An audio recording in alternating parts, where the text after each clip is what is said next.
Cando se atoparon os restos do apóstolo? Unhas pequenas luces e a curiosidade dun ermitán permitiron dar hai moitos anos co esqueleto de Santiago e de 2 dos seus acompañantes, un achado clave para o camiño.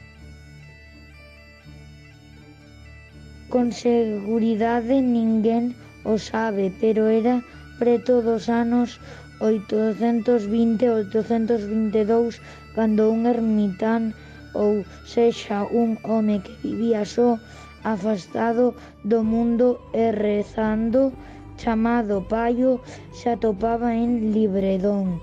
Este era un bosque que ocupaba o espazo onde hoxe se levantaba a Catedral de Santiago. E ali viu varios días unhas luciñas, sempre no mesmo lugar. Cría que era unha milagre, así que avisou ao obispo Teodomiro, que por entón tiña a súa sede en Iria Fabia, preto de Padrón, case 20 kilómetros ao sur. Acudiu o obispo e mandou cavar no lugar onde se vían esas pequenas luces. Ali atopou un enterramento moi coidado co esqueleto do apóstolo Santiago e de 2 seus compañantes. Que fixeron? Avisar ao rei, que por entón tiñan Oviedo a súa capital.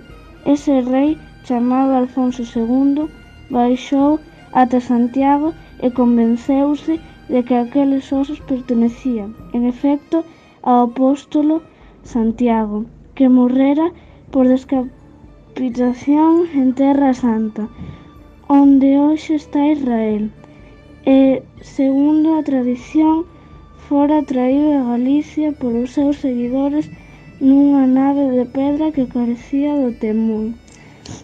Esa embarcación atracou precisamente en Padrón, ao fondo da ría de Arousa, e debaixo do altar maior da igrexa de Santiago desa localidade coruñesa atópase hoxe en día a pedra onde foi atada esa barca cando atracou. Coñécese co nome de Pedrón. A noticia do achado do corpo do apóstol no século IX correu por todo o mundo coñecido e uns poucos anos despois empezaron a chegar peregrinos a rezar ante a tumba. Agora, xa dentro dunha sinxela igrexa que mandara construir o mencionado rei Alfonso II, os peregrinos primeiro comenzaron a chegar de diferentes puntos de España, pero despois xa viñan de todos os países de Europa. E así seguiu sendo dende entón. No ano 1589, os restos humanos do apóstolo foron escondidos a toda presa ante o temor a un ataque inglés que non chegou a producirse. E durante 290 anos estiveron desaparecidos porque ninguén sabía onde se atopaban.